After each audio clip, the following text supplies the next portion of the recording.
कि हो रही है भाग्य के भुजंग की ये आरती। मेरे साथ साथ चले जो कविता सुनने वाले लोग हैं कि हो रही है भाग्य के भुजंग की ये आरती, हो रही है देखिए मां भारती की आरती।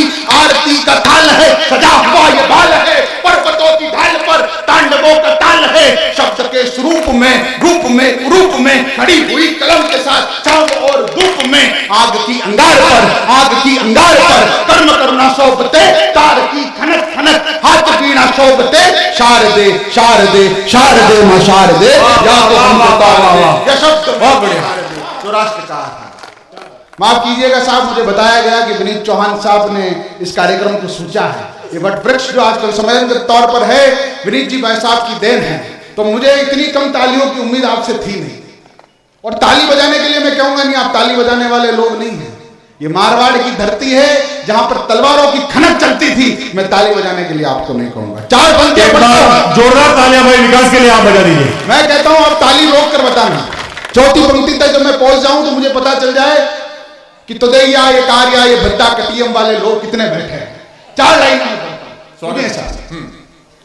कि इन नई नस्लों को बागबानी चाहिए, हम परिंदों को उड़ाने आसमानी चाहिए, और इतनी इल्तिजा है कि हमें कुछ और मत देना, अगर मर भी जाए तो कफन हिंदुस्तानी चाहिए। वाह, अब लग रहा है मुझे मैं सही जगह आ गया कि वंदना में सरस्वती के सारे आंखें मूंद लो, नहीं मिलेगा ऐसा स्वर्ग कोई कोना ढूंढ लो, और यहां पर तो करना होगा तिरंगे को सलाम, जिस किसी को दिक्कत है कोई और देश ढूंढे।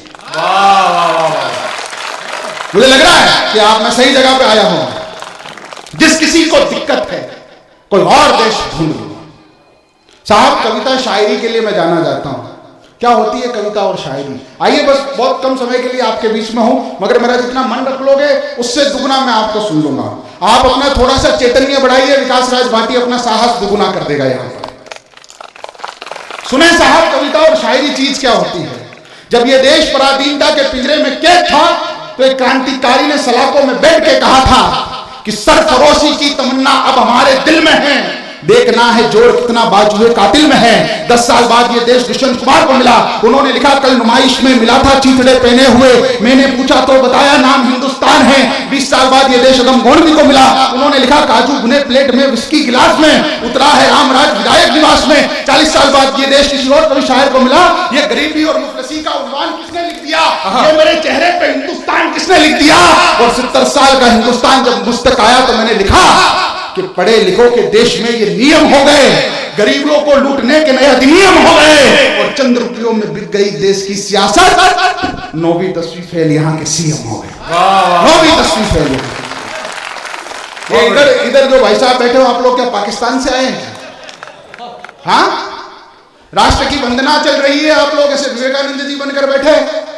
आपके सौभाग्य आप जाने, मेरे सौभाग्य मैं जानूं, मगर 5 मिनट की एक कविता आपको सुनाता हूं। अगर आपका मन होगा तो मैं अगली सुनाऊंगा। इतनी कम तालियों में मैं कभी भी कविताएं नहीं पढ़ता हूं। अच्छा। मैं आपको सच बता रहा हूं। एक चरित्र का नाम लेता हूं भाई साहब। विद्यालय प्रांगण में बैठा हुआ भाई साहब, हम कवियों को जोर जोर से चिल्लाने की जरूरत क्या होती है साहब, कि जो मुद्दे सुबह 10 बजे विद्यालय के ब्लैक बोर्ड पर पढ़ाए जाने वाले थे, वो रात को 10 बजे नंगे पर्दे पर दिखाए जाने लगे, तब हमें कविताएं लिखनी पड़ी। क्या बात। एक संजय लीला बंसाली आता है और मां पद्मावती पर मूवी बना देता है।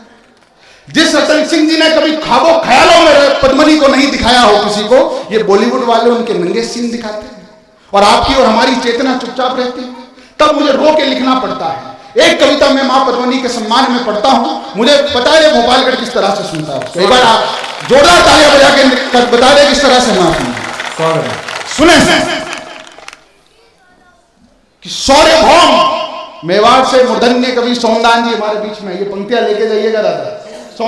सोन कि शौर्य भौम वीरों की कौम मेवाड़ी बंधन गाने आया हूं, शौर्य भौम वीरों की कौम मेवाड़ी बंधन गाने आया हूं, सच जानकर जो चुप है उनको दर्पण दिखलाने आया हूं। अरे लिखने वाले ये भी लिख दे बात कहानी की, पद्मनी का जौहर लिख गाता मेवाड़ के पानी की। अरे रंग रूप चंदन और बंदन शौर्य भौम दीवानी का, नग्न नहीं पूजनीय है किरदार पद्मिनी रानी। नग्न बहुत बड़े शौर्य कौम वीरों की कौम मेवाड़ी वंदन गाने आया हूं, सच जानकर जो चुप है उनको दर्पण दिखलाने आया हूं। लिखने वाले ये भी लिख दे बात कहानी की, पद्मनी का जोहर लिख गाता मेवाड़ के पानी की। रंग रूप चंदन और वंदन शौर्य भौम दीवानी का, नग्न नहीं पूजनीय है किरदार पद्मनी रानी का।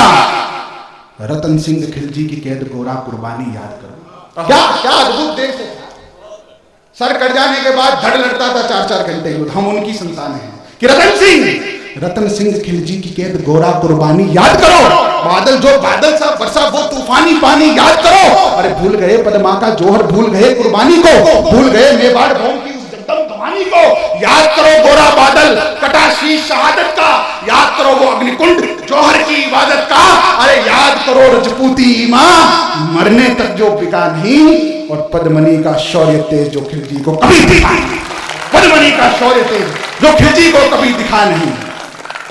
मगर क्या गरिमा बनी रही औरत के उपहासों की। ये करवा चौथ के व्रत, ये तीज के व्रत, ये गणगौर के व्रत, पूरे जीवन में हजारों व्रत रखती है वो हमारे लिए। क्या हम लोगों ने क्या उपहास बना के रखा कि क्या गरिमा बनी रही औरत के उपहासों की। मात्र शक्ति बैठी है आपके प्रतिनिधि, मैं पंक्तियां पढ़ता हूं, आपकी जिम्मेदारी ज्यादा है। क्या गरिमा बनी रही औरत के उपहासों की।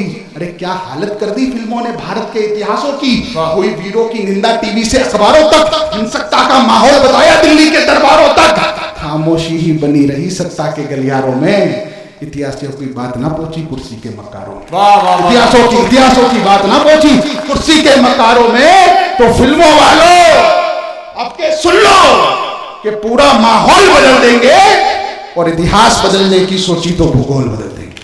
इतिहास बदलने की सोची, ये वो इतिहास है साहब। मैं जेतारण से आता हूं।